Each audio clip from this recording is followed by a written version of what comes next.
Top of the inning to you.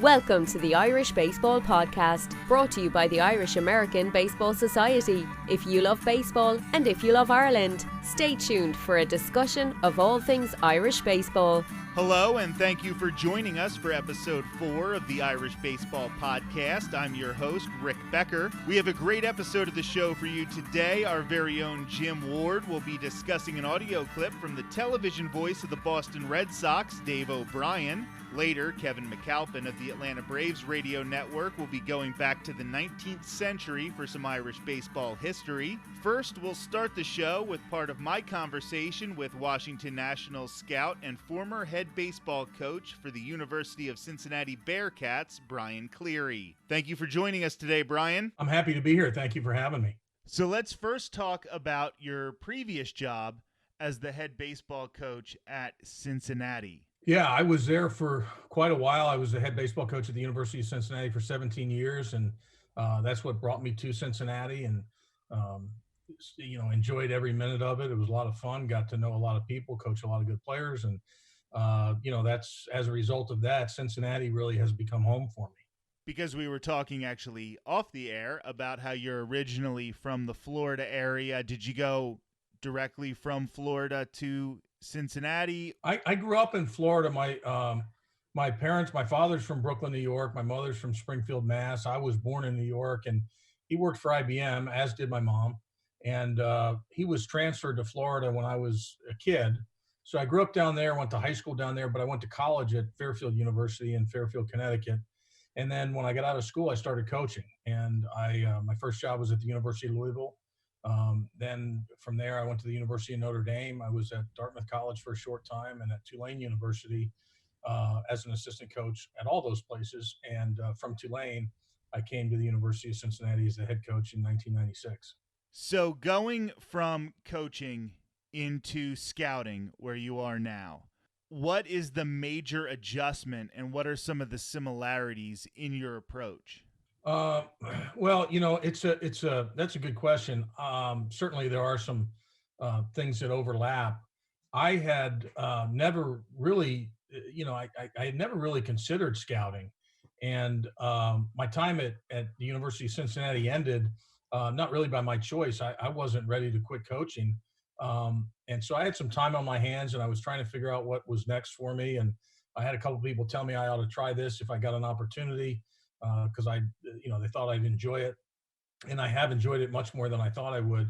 The Nationals are a great team to work for, but I was fortunate that this job opened at kind of a unique time of the year, 2015, and which is when I started. So I got a chance to go to work for the Nationals, and have been learning ever since. It's really been an educational thing for me because you're around so many. First of all, you get to see a lot of coaches, high school and college coaches, how they operate, what they do. You look and you go, man, I wish I would have thought of that when I was coaching, or I had that right when I was coaching. Same thing I was doing. But then you're also around a lot of really talented evaluators, and certainly a big part of being a college coach is evaluating and then recruiting players. But to be around some of the scouts that I'm around on a routine basis really was eye-opening for me to watch the same game that they're watching, and then to be able to, hear them offer an opinion on a player.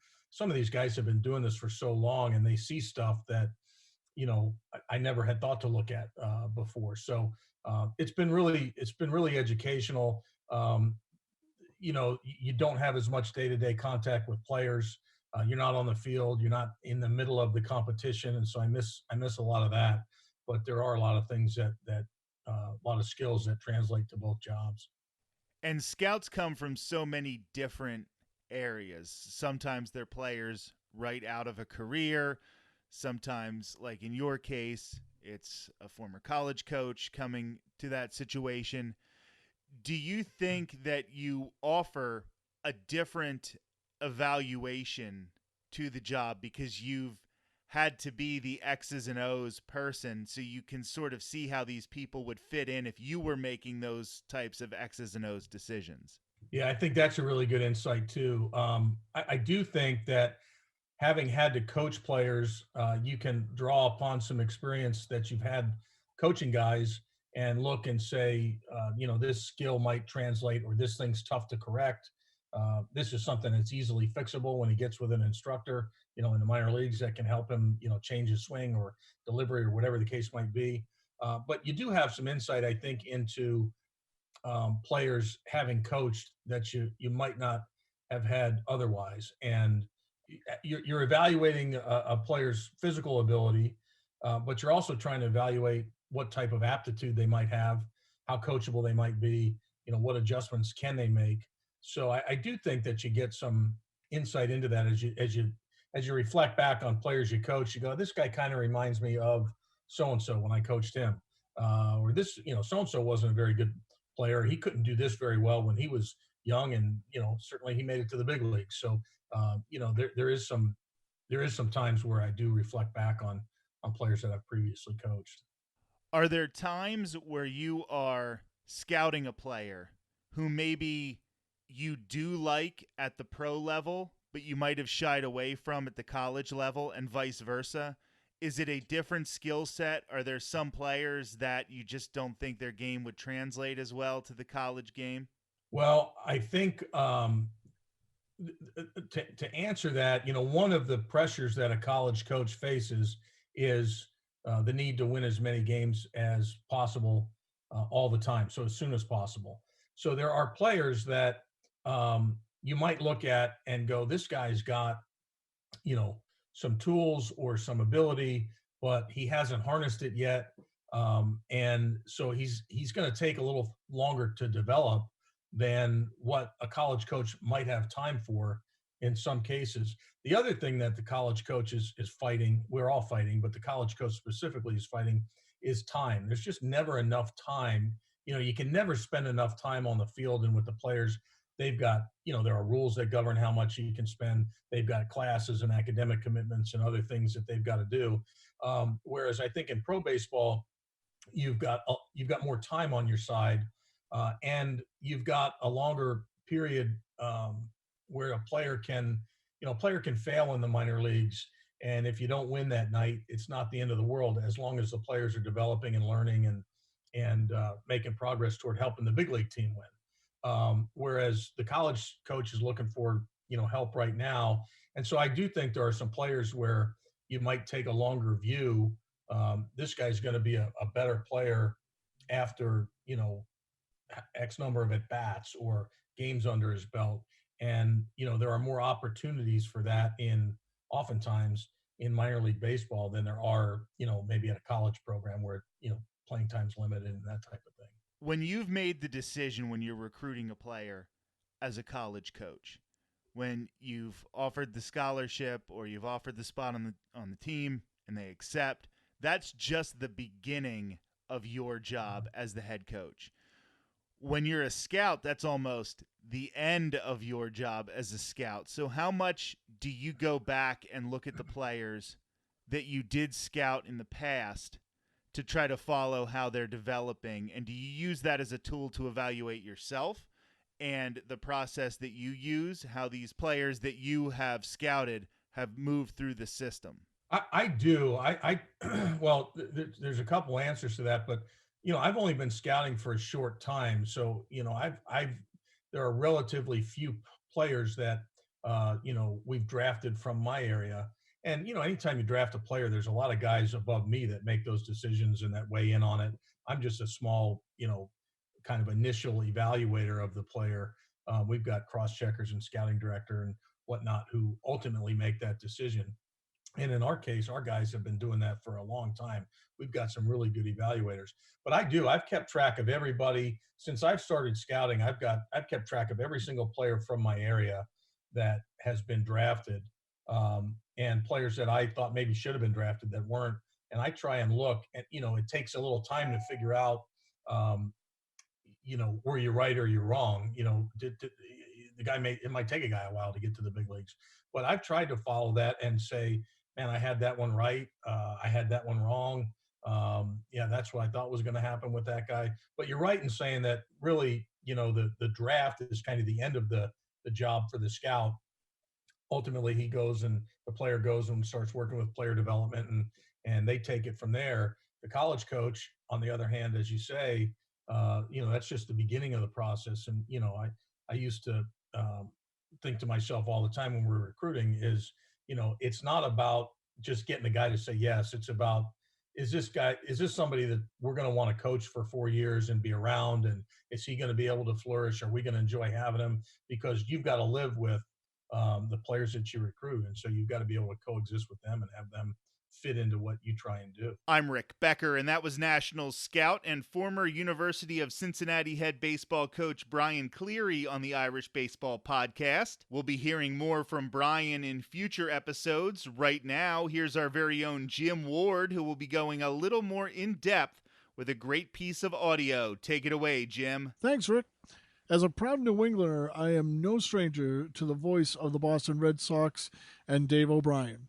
In this clip, we hear from Obi, and he talks about his Irish Catholic background growing up in Quincy, Massachusetts, and the beginnings of his love of the game of baseball, going to games at Fenway Park. Irish Catholic kid from Quincy, Mass. I was born in the same hospital that Ted Kennedy was born in, lived in Quincy and Wollaston Beach, and then on to Marshfield, grew up on the South Shore, and grew up with a dad who was a giant Red Sox fan, but a tragic Red Sox fan because they never won anything. The Red Sox were always losing. I mean, I look at my kids today and young kids who've done nothing but go to parades and soak up in all these championships in 04 and in 7 and 13 and 18. And forget about the Patriots. And it's just like every other year they're celebrating with a championship parade. Well, my father never saw anybody win anything, really. He wasn't a basketball guy. He wasn't a Celtics fan. I became a huge one, but I was like the first kid in my family who played basketball. He was all baseball. He was all the Red Sox. He followed Ted Williams his entire career, and he would curse the Red Sox like nobody's business whenever they would collapse every August. But he was the guy that took me to Fenway Park and took my three brothers, 2 in each hand, took us to the ball game, and that's where we developed our love for baseball through my father's eyes. So at a really young age, I realized this is about the coolest place in the world to be, Fenway Park. And I remember looking up at the lights, sitting in the stands one night in June, and I was probably 10 years old, but looking at the lights where the broadcasters work and thinking to myself, that looks pretty cool. I wonder what's going on there. And I asked my dad, he said, those are the announcers. They're getting ready to do the game. They get paid to be there. They get free food. They get to travel wherever the Red Sox travel. I thought, well, that sounds like that job was tailor-made to me because, I love to talk and I love sports. I love the Sox. And it's pretty amazing. I wound up calling Red Sox games many, many years later. That was Boston Red Sox television play-by-play voice Dave O'Brien here on the Irish Baseball Podcast. I'm Jim Ward. And it's funny listening to Dave talk about growing up in Quincy and down in Wollaston Beach and his love for the game, growing up with his dad who just lived and died with the Red Sox. And my background is pretty much the same thing, growing up in the Lynn Saugus line up in the North Shore, then eventually in the Merrimack Valley, dad driving buses for the MBTA.